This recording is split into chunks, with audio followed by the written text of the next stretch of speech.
सा सन्तानहन्तारो यत्पादाम्बुजरेणव स्वीयानां तान् निजाचार्यान् प्रणमामि मुहुर्मुहुः यदनुग्रहतो जन्तुः सर्वदुःखातिगो भवेत् तमं सर्वदा वन्दे श्रीमद्वल्लभनन्दनम् अज्ञानतिमिरान्धस्य ज्ञानाञ्जनशलाकया चक्षुरुन्मीलितं येन तस्मै श्रीगुरवे नमः नमामि हृदये शेषे लीलाक्षिराब्धिशायिनं लक्ष्मीसहस्रलीलाभिसेव्यमानं कलानिधिं चतुर्भिश्च चतुर्भिश्च चतुर्भिश्च स्त्रिभिस्तथा षड्भिर्विराजते योऽसौ पञ्चधा हृदय मम સિદ્ધાંત પક્ષ શરૂ કરવાનું. આજે હમ શરૂ કરવાનું. હમ હા. હા ચાલુ કરીએ સિદ્ધાંત પક્ષ. તો હવે સિદ્ધાંતી કહે છે કે આ સ્તુતિ માત્ર નથી, આ વિધેય છે. વિધેય છે તેથી કરણીય છે અને ફલ પણ જ્ઞાનથી જ પ્રાપ્ત થવાનું છે. બરાબર? તે પ્રકારનો હવે અહીંયા સિદ્ધાંત વર્ણન કરી રહ્યા છે. સ્તુતિ માત્ર ઉપાદાનિતિ ચેત પૂર્વાત અપૂર્વત.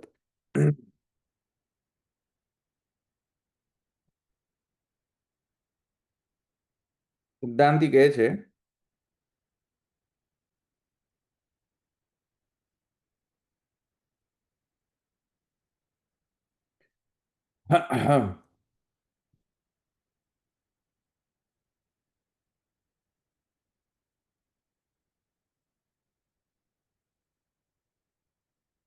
પદજ્ઞાનસ્ય કર્મફલ અસંબંધ ફલકત્વાત કર્મફલ અસંબંધ ફલકત્વસ્ય અપૂર્વત્વાદ વિધેયત્વમ એવ નહીં યસ્ય કર્મણો જ્ઞાનસ્ય વા યત ફલમ તદુક્તરપી સ્તુતિરેવ ઇતિ યુક્તમ.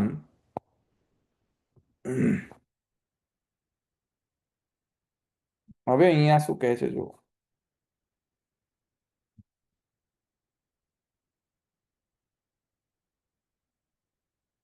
કહે છે કે તમે જે કહી રહ્યા છો કે આ સ્તુતિ માત્ર છે, યુક્ત નથી, અયુક્ત છે. આ સ્તુતિ માત્ર અયુક્ત છે.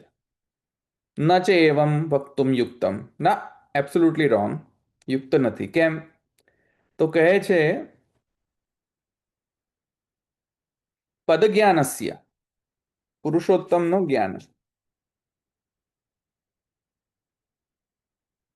પુરુષોત્તમનું જ્ઞાન કર્મના ફલ સાથે સંબંધ નથી.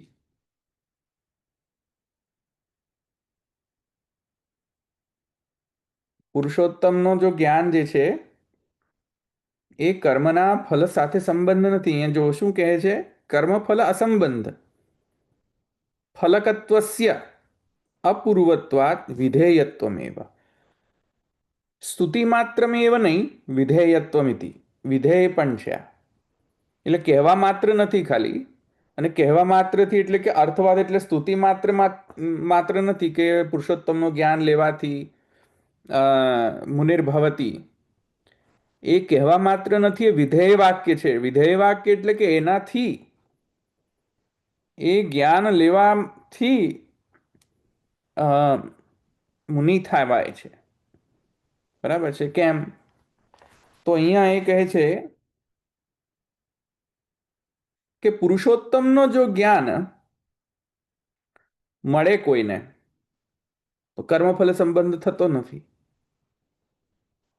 કર્મફલ સંબંધ નથી તો એ જે ફલ જે છે એ તો અપૂર્વ છે. અપૂર્વ જે અપૂર્વ હોય એનું વિધાન કરવો યોગ્ય છે. અપૂર્વ એટલે શું? યુનિક ફીચર, એની યુનિક કેરેક્ટરિસ્ટિક્સ. અપૂર્વ એટલે સમજો તમે, યુનિક ફીચર શું છે? કે જે કર્મ કરો તે પ્રકારનો તમને કર્મફલ મળે. કર્મ કરશો તો એનું ફલ મળશે જ, બરાબર? તો જે કર્મ કરી રહ્યો છે એને ફલ તો મળવાનું જ છે. કોનો ફલ કર્મફલ સાથે સંબંધ નથી? કેવા લોકોને? શ્રુતિ શું કહે છે? કેવા લોકોને કર્મના ફલ સાથે સંબંધ નથી? જ્ઞાનીઓને. જ્ઞાનીઓને. હવે જ્ઞાનીઓને જો કર્મના ફલ સાથે સંબંધ નથી, તો અહીંયા એ કહે છે કે ભાઈ આ તો અપૂર્વ છે, અપૂર્વતા છે. અપૂર્વતા કોની? જ્ઞાનની અપૂર્વતા છે. કર્મથી નથી મળતું, એ જ્ઞાનથી જ કેવલ મળે છે. એ યુનિક કેરેક્ટરિસ્ટિક કોની છે? કર્મની છે કે જ્ઞાનની છે? કર્મના ફલ સાથે સંબંધ ન રાખવો એ યુનિક કેરેક્ટરિસ્ટિક્સ કોનું છે? બ્રહ્મજ્ઞાનીનું. જ્ઞાનીનું છે કે કર્મનું? જ્ઞાનીનું છે. એટલે અપૂર્વતા ત્યાં આવી રહી છે કે અપૂર્વ છે. અને જે વસ્તુ અપૂર્વ એનો વિધાન કરવો યોગ્ય છે, સ્તુતિ માત્ર કરવું યોગ્ય નથી. કેવી રીતે? જો તમે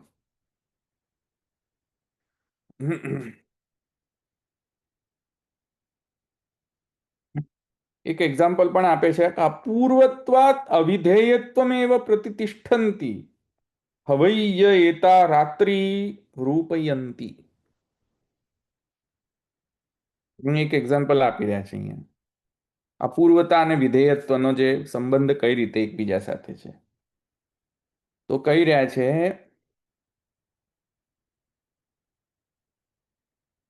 યસ, ઓકે. તો શું કહી રહ્યા છે? જો એક્ઝામ્પલમાં કહી રહ્યા છે કે અપૂર્વત્વાત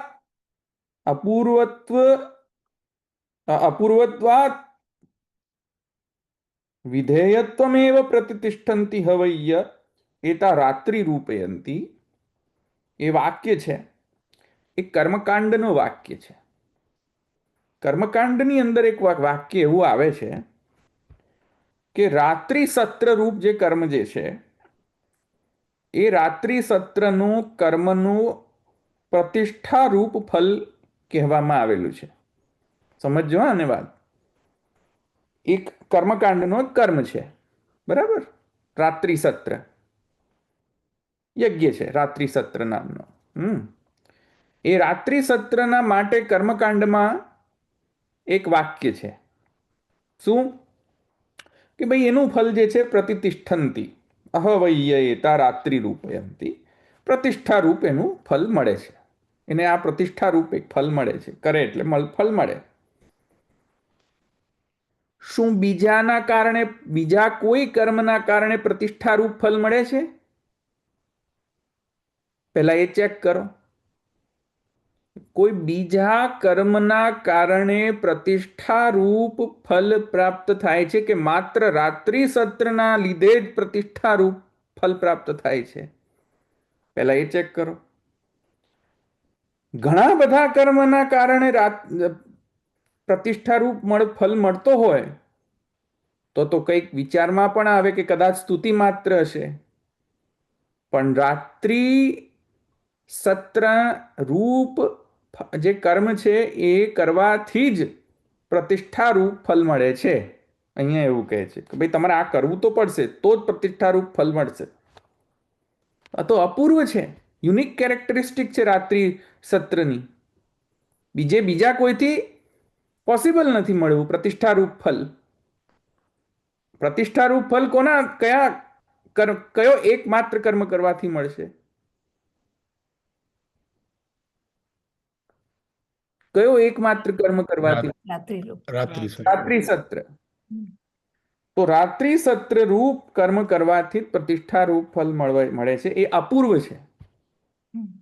અપૂર્વતા હોવાના કારણે વિધેય છે. વિધેય છે એટલે કે આ ફલ રાત્રિ રૂપ ફલ, સોરી, પ્રતિષ્ઠા રૂપ ફલ કોના કારણે મળી રહ્યો છે? શું કરવાથી? શું કરવાથી મળી રહ્યો છે પ્રતિષ્ઠા રૂપ કર્મ? રાત્રિ કર્મથી, રાત્રિ સત્ર રૂપ કર્મથી. ત્યાં તમે એમ માનશો કે રાત્રિ સત્રનું તો ખાલી માત્ર સ્તુતિ માત્ર છે? તમે એમ માનશો કે સ્તુતિ માત્ર છે, ફલ તો બીજા કોઈકથી મળવાનું છે. એ તો ખાલી સ્તુતિ માત્ર. રાત્રિ સત્ર કરવું એ તો રાત્રિ સત્રનો સ્તુતિ છે, એમ માનશો?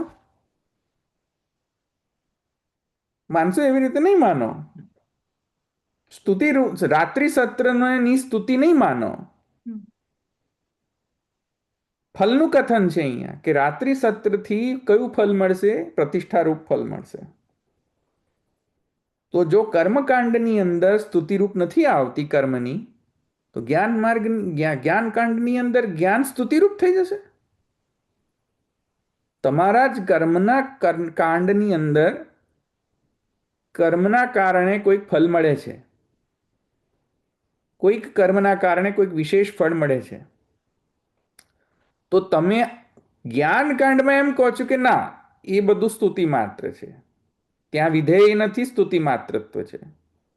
તો હું એ જ તમારું લોજિક લઈને ભસ્માસુરની જેમ તમને જ કર્મકાંડની અંદર લગાવી દઉં કે તથાસ્તુ. તો કર્મકાંડની અંદર એવું થવું જોઈએ પછી કે કર્મ જે છે, રાત્રિ રૂપ સત્ર કર્મ જે છે, તો સ્તુતિ માત્ર છે, ફલ થોડી આપે છે. પ્રતિષ્ઠારૂપ ફલ થોડી આપે છે રાત્રિ સત્ર, સ્તુતિ માત્ર છે. તો તમને પરવડશે? તમે માનવા તૈયાર છો કે રાત્રિ રૂપ સત્ર કર્મ જે છે એ તો સ્તુતિ માત્ર જ છે, એનાથી કંઈ ફળ નથી મળતું, ફલ તો બીજા કર્મથી મળે. પણ બીજો કોઈ કર્મ છે જ નહીં, તો કઈથી મળવાનો? તો પ્રતિષ્ઠારૂપ ફલ. તમે સમજાય હું શું કહું છું? અપૂર્વતા કઈ રીતે આવી આ પ્રોબ્લેમ કરી રહી છે, ખબર પડી?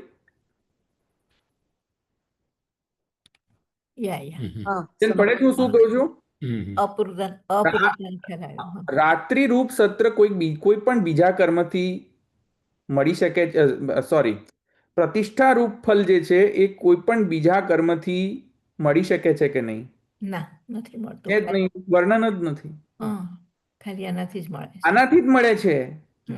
હવે તો તમે ત્યાં કર્મની અંદર તમે એમ માનશો કે આ તો સ્તુતિ રૂપ છે, સ્તુતિ કરવા માત્ર છે, સ્તુતિ માત્રત્વ. સ્તુતિ રૂપ માત્રત્વ ગણો તો પછી મળશે ક્યાંથી આ ફલ? ક્યાંથી મળશે? અહીંયા જે હ છે એ નિશ્ચયાત્મક છે, એમ? હ એ હા, વય શબ્દ છે. વય નિશ્ચયાત્મક છે. હા, વય નિશ્ચયાત્મક છે. હવઈ એતા રાત્રિ રૂપયંતી.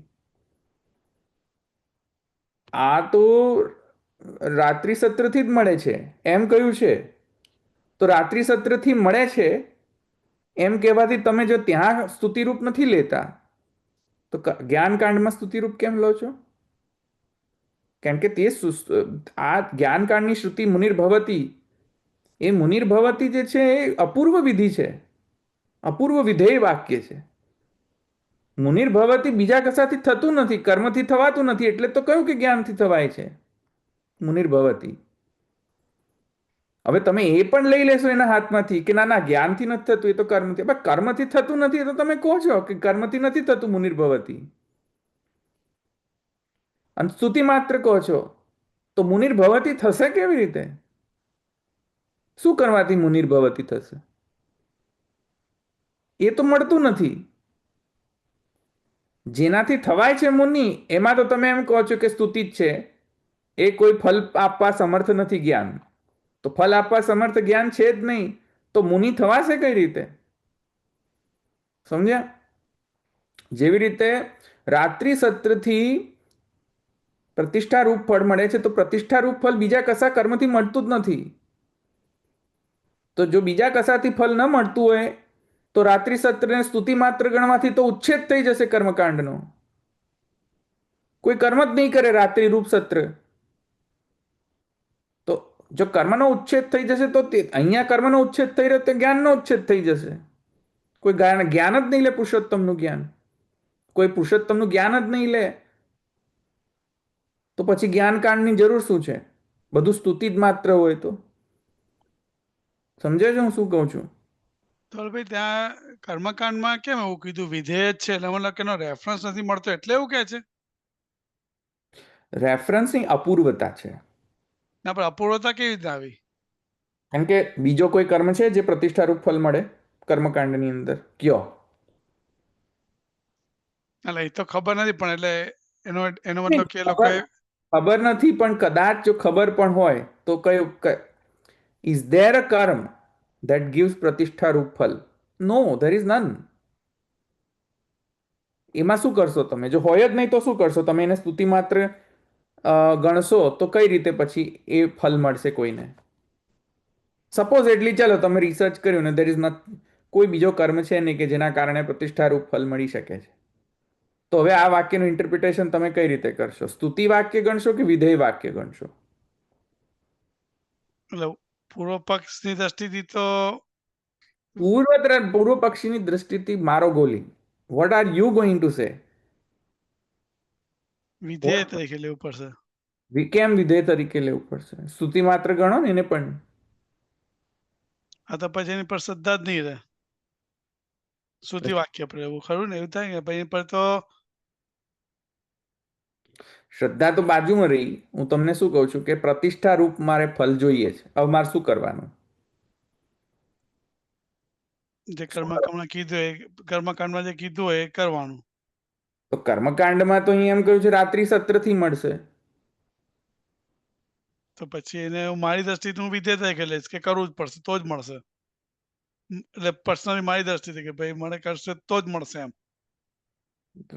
પર્સનલી કેમ પર્સનલી? ઇમ્પર્સનલી પણ કેમ ના માની શકાય કે આના કરવાથી જ મળશે? કેમ કે બીજો કોઈ કર્મ છે નહીં જેના જે આ પ્રતિષ્ઠારૂપ ફલ આપશે. બીજો કોઈ કર્મ જ નથી પ્રતિષ્ઠારૂપ ફલ આપનાર સમર્થે કોઈને. તો હું સ્તુતિ માત્ર થોડી ગણું પછી એ કર્મને કે આ તો સ્તુતિ કરવા માટે કરેલું છે. ખરેખર આ કર્મ કરવાથી કંઈ પ્રતિષ્ઠારૂપ ફલ મળતું નથી. એવું જે માને હું તો પછી કોઈ કર્મ જ નહીં કરે. બરાબર.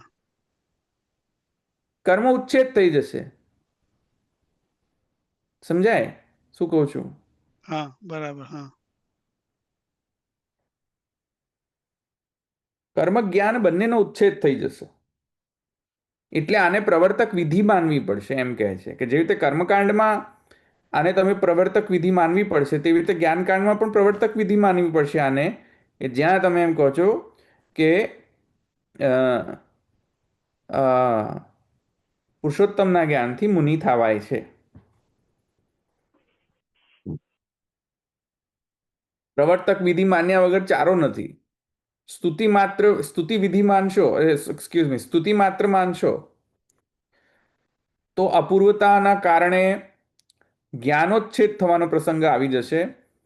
અને ત્યાં જો જ્ઞાનોચ્છેદનો પ્રસંગ આવશે તો કર્મોચ્છેદનો પણ પ્રસંગ આવી જશે રાત્રિ સત્રની અંદર. રાત્રિ સત્ર પણ પછી સ્તુતિ માત્ર જ ગણાશે, વિધેય વાક્ય નહીં ગણાય. સમજ્યા? સમજાય છે કે નહીં? બોલો, પ્રશ્ન છે એમાં કોઈ?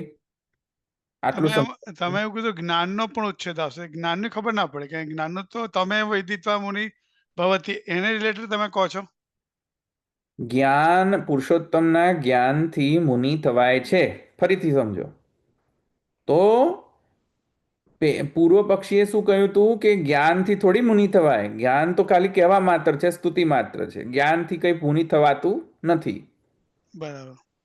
તો જ્ઞાન તો મુનિ કેવી રીતે થવાનું? મને કયો તમે.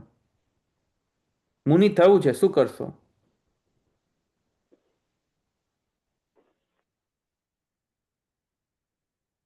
માનવું જ પડશે. પૂર્વ પક્ષી કહે છે કે એ તો સ્તુતિ માત્ર છે, કહેવા માત્ર છે. એમાં કઈ ખરેખર કે જ્ઞાનથી કઈ મુનિ થવાતું નથી, તો કર્મ જ કરવું પડશે. તો ચાલો મને કહો ને કયા કર્મ કરવાથી મુનિ થવાય છે? વાક્ય બોલ, કહો તમે મને કે કયા કર્મથી મુનિ થવાય છે? સમજાય હું શું કહું છું? બરાબર. હા. અને ત્યાં જ અમે જો એમ કહો કે ત્યાં પણ સ્તુતિ માત્ર છે. જ્ઞાન કાંડમાં તમે એમ કહો છો કે જ્ઞાન લેવાથી મુનિ થવાય છે. એ જ્ઞાન લેવાથી એ જ્ઞાનનો સ્તુતિ માત્ર છે, એ વિધેય નથી. તો એની એ જ તમે લોજિક લઈને કર્મકાંડ ઉપર પણ એપ્લાય કરી શકો. તો કર્મકાંડ ઉપર પણ તમે આ જ લોજિક એપ્લાય કરશો રાત્રિ સત્ર ઉપર કે રાત્રિ સત્રથી પ્રતિષ્ઠારૂપ ફલ મળે છે, પણ એ તો કહેવા જ માત્ર છે, ખાલી સ્તુતિ માત્ર છે. ખરેખર રાત્રિ સત્ર કરવાથી પ્રતિષ્ઠારૂપ ફલ મળતું નથી. તો ત્યાં કર્મોચ્છેદ થઈ જશે. કોઈ કર્મ જ નહીં કરે રાત્રિ રૂપ સત્ર, કોઈ કરશે જ નહીં ત્યાં રાત્રિ રૂપ સત્ર, તો લોકોને આન્સર આપવો પડશે કે ભાઈ પ્રતિષ્ઠારૂપ ફલ પછી મળવાનું કોના કારણે? સમજાય શું કહું છું? બરાબર. હા. બોલો બીજા કોઈ પ્રશ્ન?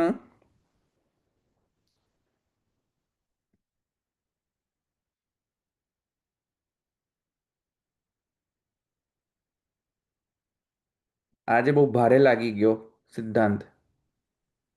એ પૂર્વ પક્ષે જે એટલે લીધું હતું વિધાન, એ જ વિધાન એને પાછું આપ્યું, કર્મકાંડમાં લગાવ્યું જ્ઞાનની જગ્યા પર. એક્ઝેક્ટલી. એટલે એવું થયું ને કે તમે વિદ્વા મુનિ રૂપવતી હમ એને એક્ઝેક્ટલી પેરેલલ પ્રતિષ્ઠંતિ હ વૈય એતા રાત્રિ રૂપયંતી હા એને સિમિલર સામ્યતા બતાવી એક્ઝેક્ટલી. એ કર્યું.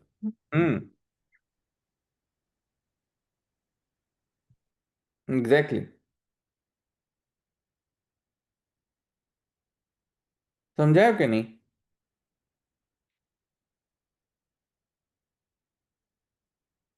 બોલો બીજા કોઈ પ્રશ્ન છે?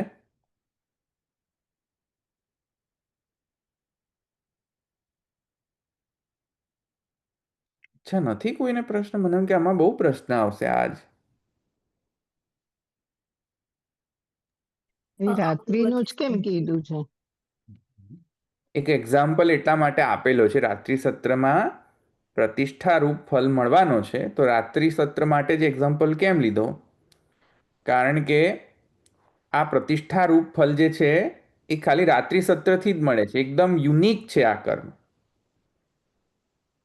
એક એવો કર્મ છે કે જેને કરવાથી એ એક એવો જ કર્મ છે કે જેને કરવાથી પ્રતિષ્ઠારૂપ ફળ મળે છે. એટલે એને અપૂર્વત્વ કહ્યું છે. અપૂર્વત્વ આ નહીં. અપૂર્વતા એટલે કે પહેલા કોઈ બીજો કોઈ પણ આવું ફલ ન પ્રાપ્ત કરાવી શકે, એકલો આ જ માત્ર છે. બરાબર બરાબર. અપૂર્વતાનો અર્થ સમજ્યા તમે? અપૂર્વતા, હા. અપૂર્વતા એટલે બીજો કોઈ નથી આ ફલ આપનારની સમાન. આ જ એકલો માત્ર કેપેબલ છે. આની પૂર્વ કોઈ જ નથી એમ. આની પૂર્વમાં કોઈ નથી. કોઈ જ નથી એમ. કર્મ યુનિક યુનિક, એકદમ યુનિક. એટલે શ્રી ગુસાઈજી આ એક્ઝામ્પલ લીધું, એવું થયું? એટલે ગુસાઈજી એક્ઝામ્પલ લીધું. એક્ઝેક્ટલી. હા, કારણ કે એ તો ભાષ્યકાર છે અને પ્રભુ છે, એટલે એ તો એમના આખા કર્મકાંડનો એ કરી પછી એક્ઝામ્પલ આપ્યો છે. યા. બોલો બીજા.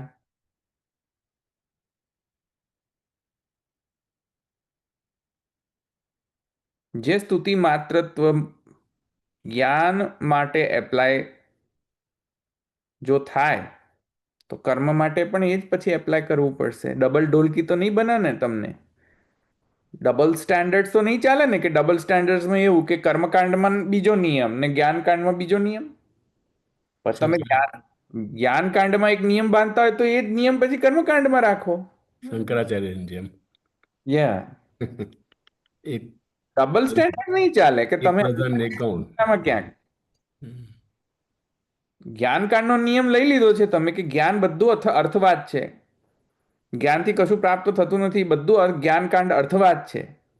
જો તમે એમ કહેતા હોય કે જ્ઞાન આખો સમગ્ર જ્ઞાનકાંડ અર્થવાદ છે,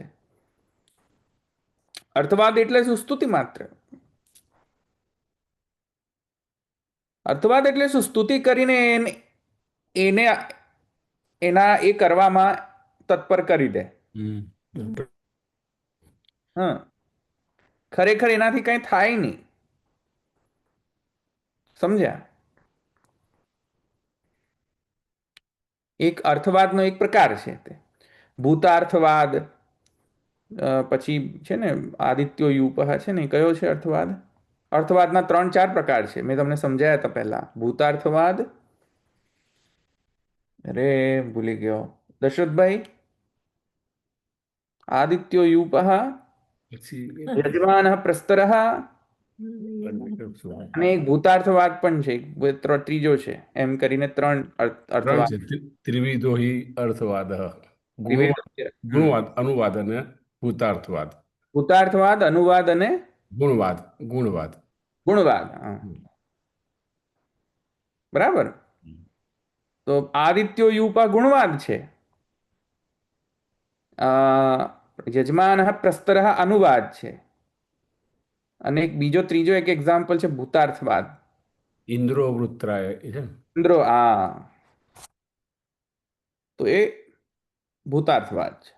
ઇન્દ્રો અનુવાદના હે? ઇન્દ્રો વૃત્રાય વજ્રમ ઉદયચ્છત. હા, એ હા, આ મેં તમને સમજાવ્યું ને, તો આ પુરુષોત્તમજીએ ત્રણેય અર્થવાદના પ્રકાર સમજાવ્યા. હમ. એ રીતે અર્થવાદ પણ ત્રણ પ્રકારના છે. તો બધું અર્થવાદ જ તૈયાર, તો પછી બધું અર્થવાદ તો તમારો કર્મય અર્થવાદ જે જાઓ ને તારે. પછી રાત્રિ સત્રે અર્થવાદ છે. પણ એવું ન થાય મારા વાલા. અપૂર્વતા જ્યાં આવે ત્યાં વિધેય ગણવું જ પડે. સમજ્યા? નહીં તો શું થઈ જાય? ઉચ્છેદ પ્રસંગ આવી જાય. વિધેયત્વ ન ગણીએ ને તો તયોર ઉચ્છેદાપત્ય થઈ જાય. જો નીચે લખેલું જ છે ગુસાઈજી, તયોર ઉચ્છેદાપત્ય. તયો હો એટલે બંનેનો. બંનેનો એટલે કોનો? જ્ઞાનોચ્છેદાપત્ય અને કર્મનો. કર્મોચ્છેદાપત્ય. બંનેનો ઉચ્છેદાપત્ય આવી જાય.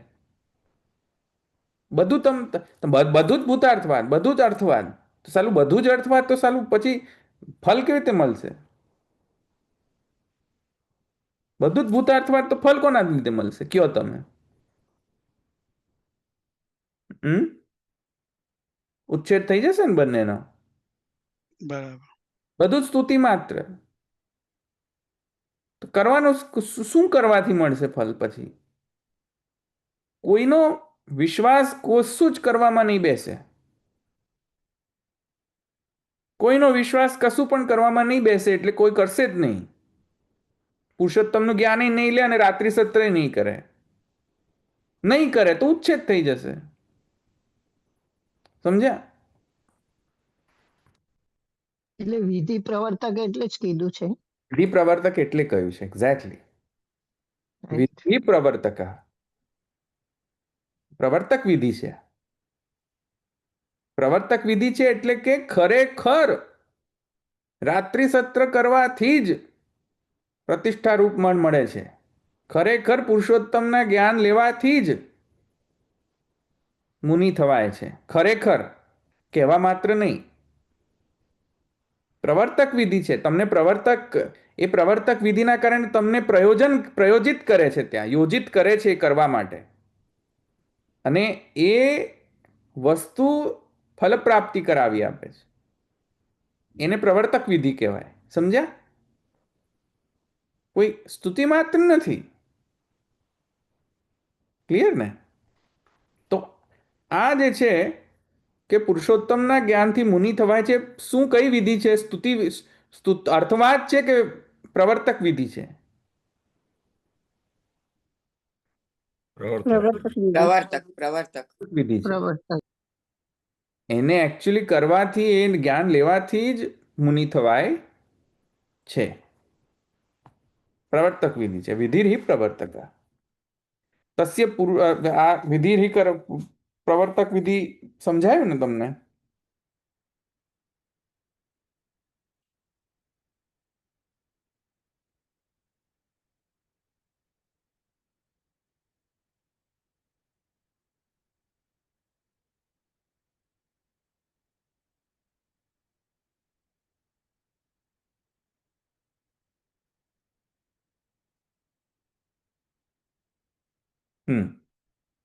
વિધિ પ્રવર્તક આ થયું ને?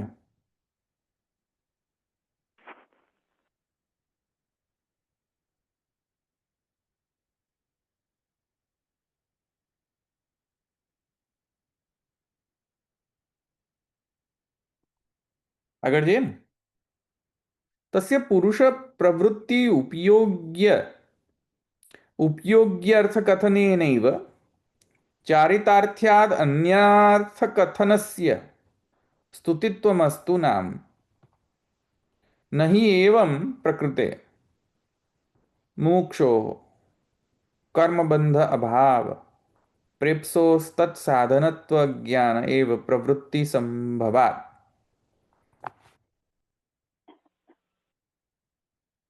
હવે આટલું તો ખ્યાલ આવી ગયું કે આ પ્રવર્તક વિધિ તો છે, એટલે સ્તુતિ માત્ર નથી, પ્રવર્તક વિધિ.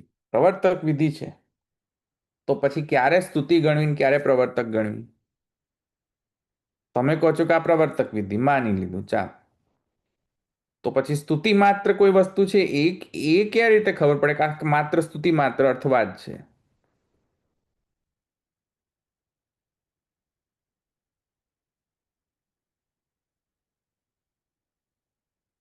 ત્યાં જવાબ આપે છે ભાઈ અપૂર્વતા.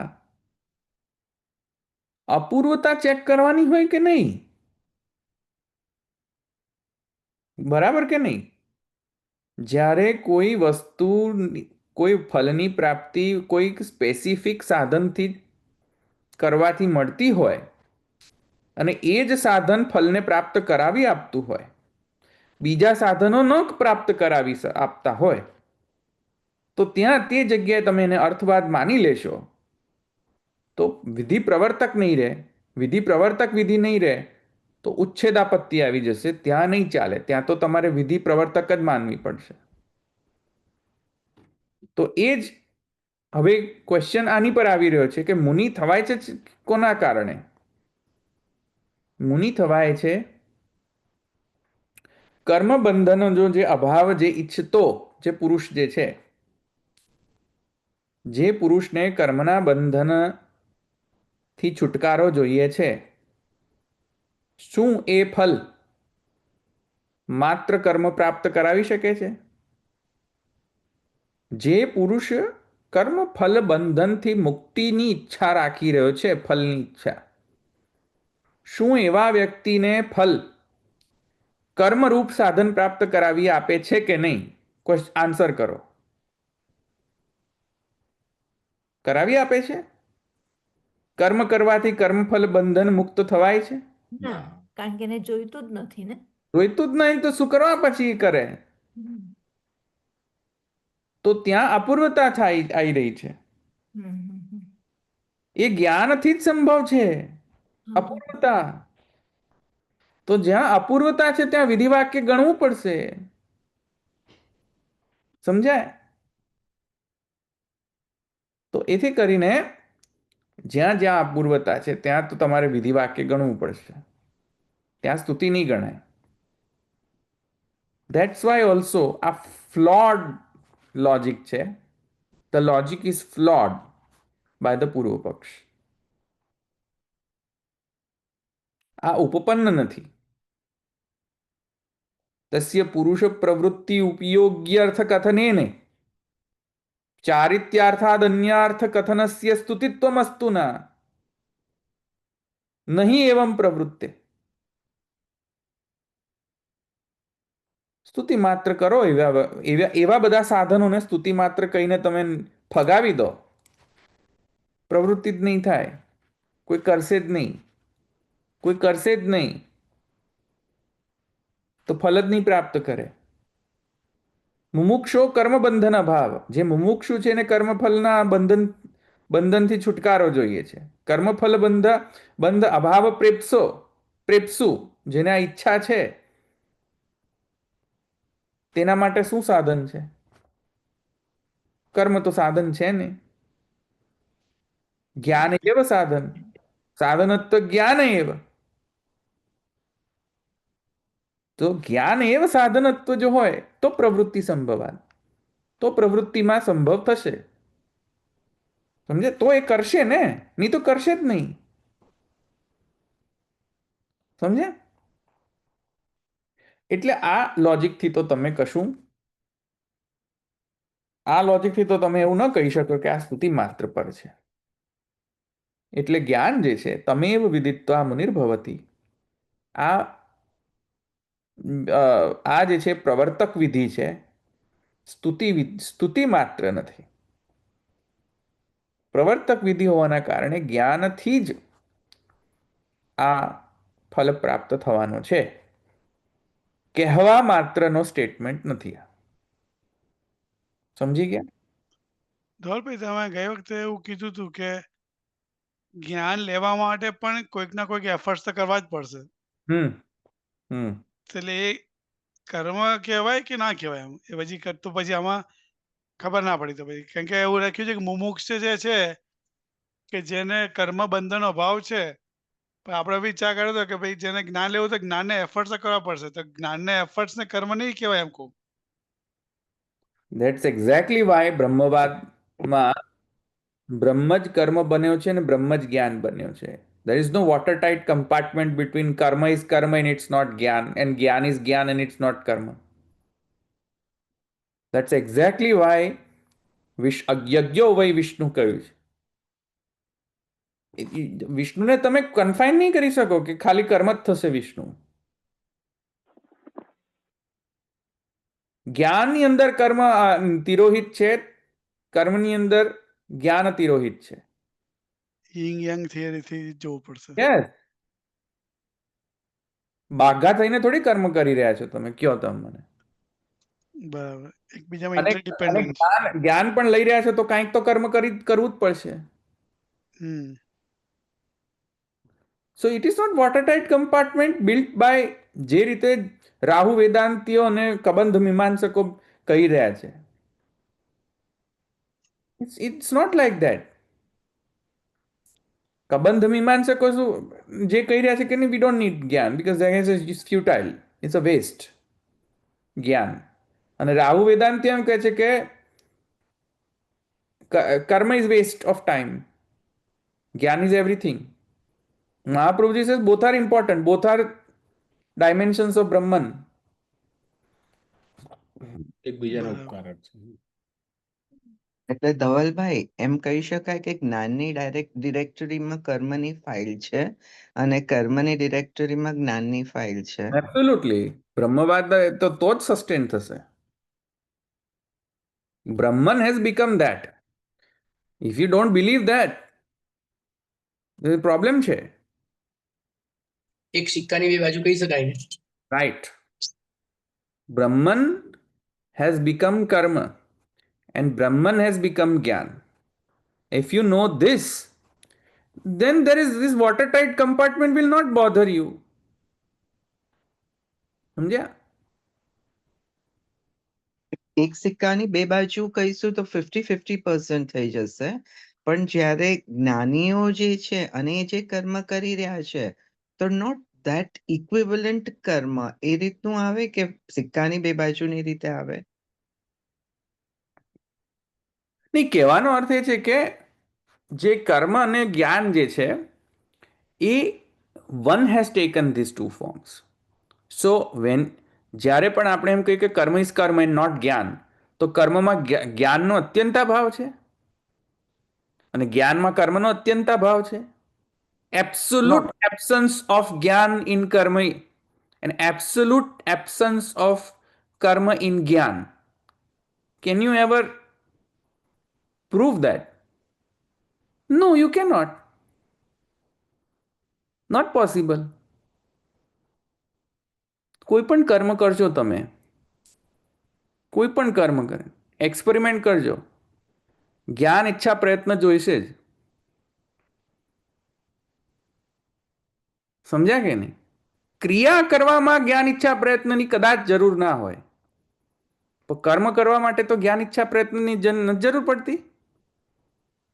શું કામ કર્મ કરો છો? Why do you want to do અગ્નિહોત્ર?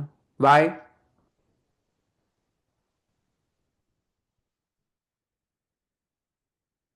કંઈક તો રીઝન છે ને મારા વાલા. શું કરવા? જ્ઞાન વાપર્યું કે નહીં? Y do you want to do this યજ્ઞ?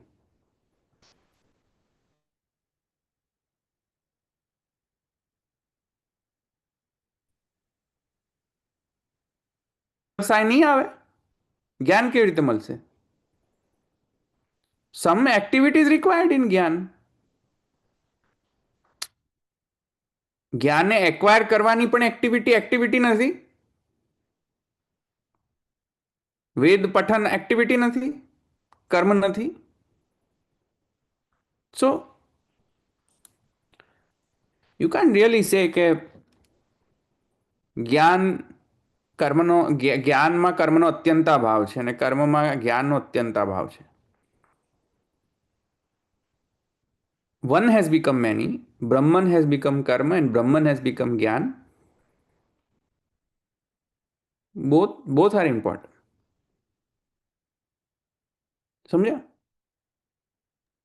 એટલે ધવલભાઈ આ કર્મ બ્રહ્મોદ્ભવન અને નિત્યમ બ્રહ્મ નિત્યમ યજ્ઞ પ્રતિષ્ઠિતમ. યજ્ઞ પ્રતિષ્ઠિતમ, યજ્ઞમાં જ પ્રતિષ્ઠિત છે. જ્ઞાન ઈચ્છા પ્રયત્ન છે ને કર્મ માટે જરૂરી છે કે નહીં? છે જરૂરી જ્ઞાન ઈચ્છા પ્રયત્ન? બોલો ડેફિનેશન. 100%. Yes yes. કારણ કે કર્મ કયા કારણથી કઈ રીતે ઓના માટે એ બધું જ્ઞાન જ થશે. થયું ને પછી જ્ઞાન ને અત્યંત અભાવ કેવી રીતે માનશો તમે?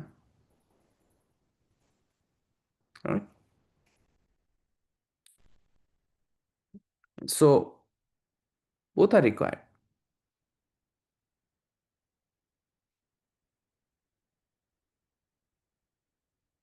ચાલો બીજા.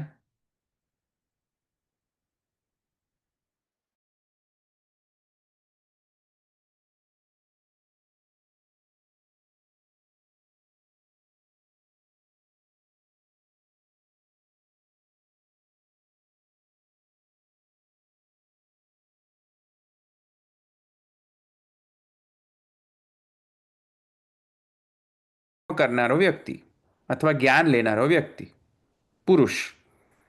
પુરુષ કોઈ વસ્તુને કરવામાં પ્રવૃત્ત ક્યારે થશે? જ્યારે પુરુષની જે ઈચ્છા છે એ ઈચ્છાને પૂર્તિ કરવા માટે આ સાધન જે છે એની ઈચ્છાને પૂર્ણ કરતો હોય તો પુરુષ એ સાધન કરશે. હવે પુરુષના ઈચ્છા એ છે કે મને કર્મના ફલથી બંધનથી મુક્ત કરો, તો એ પુરુષ જે છે એ ઈચ્છાથી જો સાધન કરવા ઈચ્છે તો કયો સાધન કરશે? કયું સાધન એવું છે કે જે કર્મફલના બંધનથી મુક્તિ અપાવે એને? એ સાધન કરશે. અહીંયા શ્રુતિમાં લખ્યું છે કે તમે વિદિત્વા મુનિર્ભવતી, પુરુષોત્તમના જ્ઞાનથી તમને કર્મના ફલના બંધનથી છુટકારો મળશે. હવે એ પુરુષ ત્યાં જઈને સાધન કરશે અને પછી તમે આવીને એમ કહો કે ના ના આ તો સ્તુતિ માત્ર છે, વિધેય વાક્ય જ નથી, વિધિ વાક્ય જ નથી, તો પુરુષ ક્યાં જશે? ક્યાં જશે પુરુષ? શું કરશે? એ કે આ પ્રવર્તક વિધિ જ નથી, આ તો સ્તુતિ માત્ર છે. સ્તુતિ જ માત્ર હોય તો સાલું કરવું શું મારે? કયો કર્મ કરવો જેથી કરીને મને કર્મના ફલના બંધનથી મુક્તિ મળે? સમજાય હું શું કહું સરોજબેન? હા સમજાય. હા, ટ્રાન્સલેશનની એટલી બધી ચિંતા ના કરતા, મેન જે અર્થ છે એ સમજી જશો ને તો વાંધો નહીં આવે.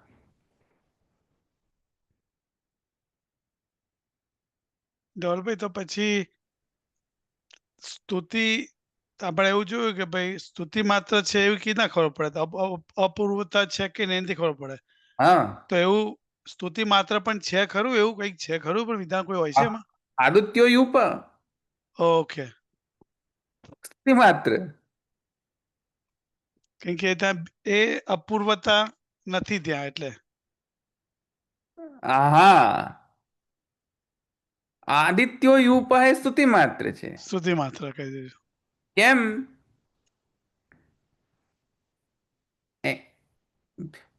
યુપ કોઈ દિવસ આદિત્ય થાય? ના. Is it possible ever? Yup એટલે સમજો કે નહીં બધા તમે લોકો? થાંભલો કહો છે. થાંભલો. તો બકરું કાપવા માટે, યજ્ઞમાં કાપવા માટે બકરું હોમવાનું હોય, ત્યાં યજ્ઞ એમ કહે છે, ત્યાં વિધિ એમ કહે છે કે બકરાને પહેલા બાંધતા પહેલા જે થાંભલાથી તમે બાંધશો એ થાંભલો ચમકાવો. તો ચમકાવો એટલે આદિત્યને નીચે લાવો. અર્થ જ નથી બેસતો. સ્તુતિ માત્ર છે. લોજિક થી ખબર પડે જનરલી. હા હા, જેમ તમે એમ કહો દ્વા સુપર્ણા સયુજા સખાયવ, સમાનમ વૃક્ષમ પરિશસ્વ જાતે. હૃદયની અંદર બે પક્ષી છે, વૃક્ષ છે, એની અંદર બે પક્ષી બેઠા છે. હૃદયની અંદર પક્ષી કેમ ના ઘુસાડવા મારે? બાયપાસ કરીને બે પક્ષી ઘુસાડવા અંદર? પેલા તો વૃક્ષ નાખવું પડે ને. પેલા અંદર વૃક્ષ તો ઇન્સ્ટોલ કરો. ચાલુ અંદર ઘુસેડવા કેવી રીતે વૃક્ષો અને પક્ષીઓ બે? એક્ઝામ્પલ થી સમજવું પડે. અને ઘુસેડ્યા પછી બે પક્ષીઓ જીવતા રહેશે કે હું જીવતો રહીશ, કોને ખબર? પોસિબલ નહીં. આ સ્તુતિ માત્ર છે. ઘુસેડાય ને પછી કરવાનું શું? પેલો એટલે મતલબ કે એને લિટરલ સેન્સમાં નહીં લેવું પડે. લિટરલ સેન્સમાં ન લે, ત્યાં પછી એને ગૌણી વૃત્તિથી ઇન્ટરપ્રિટ લક્ષણા કરવી. હા, જ્યાં લક્ષણા કરવી પડે ત્યાં તો કરવી જ પડે ને. આદિત્યો યુપ અર્થવાદ છે, ફોર શ્યોર અર્થવાદ છે. ઓકે, ગંગા મધ્ય કોશઃ જે કહે ને. અભિધા વૃત્તિ નહીં લેવાનું, લક્ષણ લેવી પડશે. લક્ષણા જ લેવાય. અભિધાવૃત્તિ કરશો તો પેલો બાપડો સૂર્યને નીચે લાવવો પડશે. સૂર્યને કોઈ લાવી જ નથી શકતું નીચે. સૂર્યનો પ્રકાશ, સૂર્યની ચમક લાવો એમ કે છે કે આ જે યુપ જે છે તો આદિત્ય છે. અરે યાર, યુપ થોડી આદિત્ય છે. યજમાન પ્રસ્તર, યજમાન જે છે પ્રસ્તર યજમાન છે. અરે પ્રસ્તર યજમાન કઈથી થઈ ગયું? દર્ભ ક્યાંથી થાય? દર્ભથી બનેલો, દર્ભથી કે પેલાથી બનેલો આસન, આસન કુશ કે એ આસનને પ્રસ્તર કહેવાય યજ્ઞમાં. હવે એ યજ્ઞની અંદર પેલો બાપડો યજમાન ન આવ્યો તો યજમાનનું રિપ્રેઝન્ટેશન પ્રસ્તરને આપે છે કે આ પ્રસ્તરને ગણી લો યજમાન.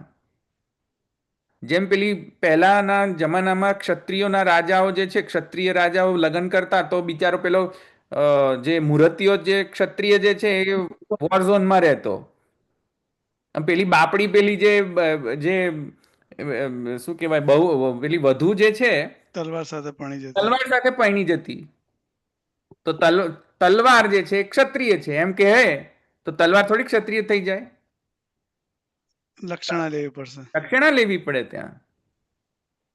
પણ ત્યાં જેનો કોઈ એમ ક્લેમ કરે કે તલવાર જે છે એ તો મૂર્તિઓ છે. તલવાર તો મૂર્તિઓ છે. ના, તલવાર જોડે લગ્ન કર્યા એનો મતલબ કે લિટરલી તલવાર જો નથી લગ્ન કર્યા,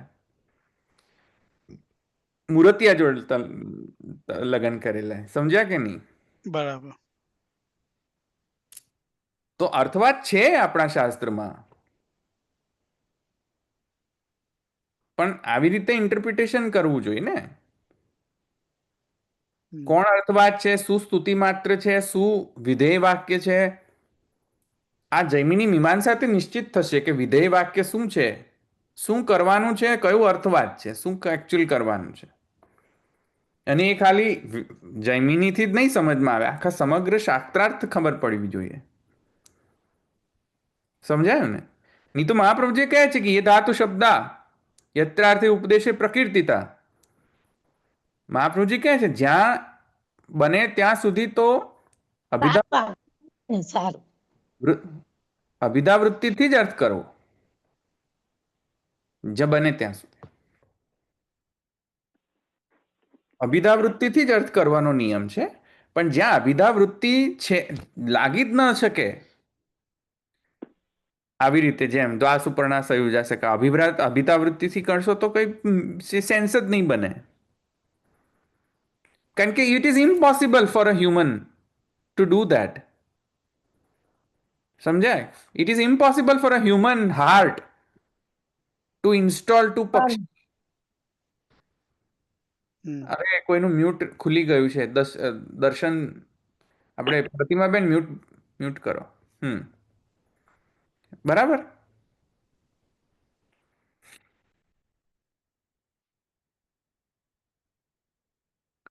અહીંયા ભાવનાબેન ક્યાં ગયા?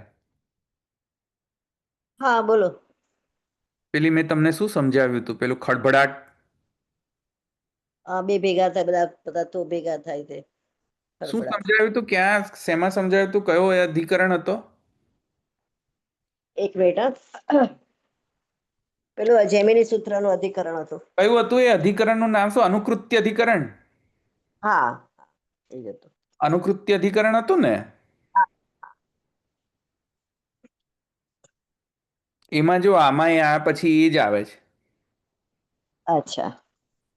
અનુકૃત્ય અધિકરણની અંદર પણ બધી જ આકૃતિઓ બ્રહ્મની અંદરથી નીકળેલી છે. Every names, forms, functions have emerged from બ્રહ્મન. તો સૃષ્ટિની ઉત્પત્તિમાં બ્રહ્માંડોત્પત્તિ થાય, બ્રહ્માંડમાંથી પુરુષ ઉત્પન્ન થાય. એ પુરુષ પેલો જે મહત્તત્વ થયો ને, પેલો જે મહાન આકૃત્ય અધિકરણ. આકૃત્ય અધિકરણ. હા, અનુકૃત્ય અધિકરણ ને આકૃત્ય અધિકરણ, બરાબર. તો એમાં પણ આ રીતે ઇન્ટરપ્રિટેશન કરવાનું કહે છે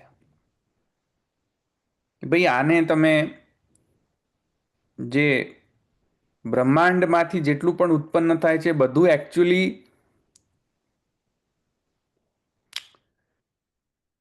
બ્રહ્મમાંથી સ્વરૂપાત્મક છે. બ્રહ્મનો રો મટીરિયલ તો બ્રહ્મનો છે, બ્રહ્મમાંથી ઉત્પન્ન થયું છે, તો રો મટીરિયલ બ્રહ્મનો છે. કારણ કે બ્રહ્મમાંથી બધી આકૃતિઓ ઉત્પન્ન થઈ રહી છે, નેમ્સ, ફોર્મ્સ એન્ડ ફંક્શન્સ બધું જ બ્રહ્મમાંથી ઉત્પન્ન થઈ છે. અને એ જ ઉત્પન્ન થયેલી વસ્તુમાં બ્રહ્મ પછી વાળો અનુપ્રવેશ કરે, પાછો અનુપ્રવેશ કરે તો રિવોલ્ટ નથી કરતા.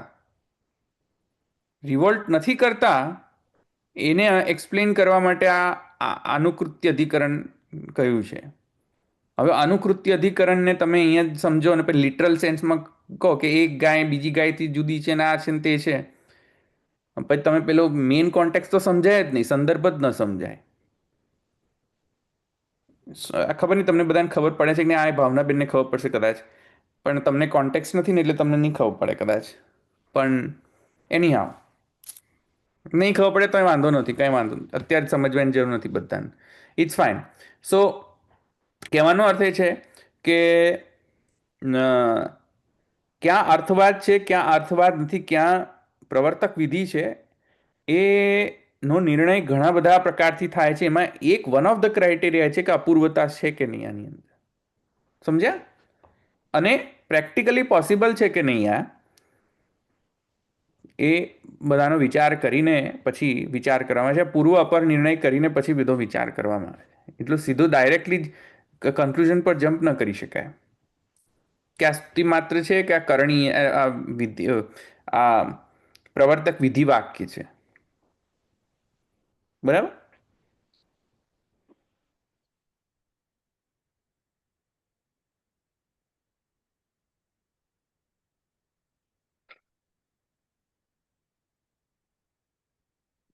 ચાલો અહીંયા કોઈ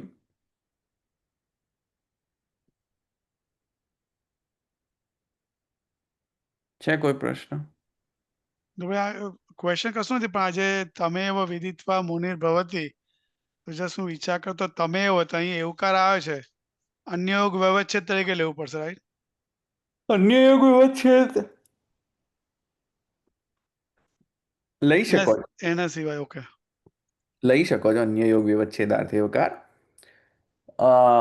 પણ આણે તો મૂલમાંથી જ કાપી નાખ્યું ને પૂર્વ પક્ષીએ કે આ તો સ્તુતિ છે, એટલે તો આખું એને લઈ લીધું કે શ્રુતિ માત્ર જ છે એના. માત્ર પરત્વાત એમ કહે છે. તો એટલે હવે એને જસ્ટિફાય કરવા માટે આન્સર તો બને છે ને, પછી આન્સર તો આપવો પડે ને એને.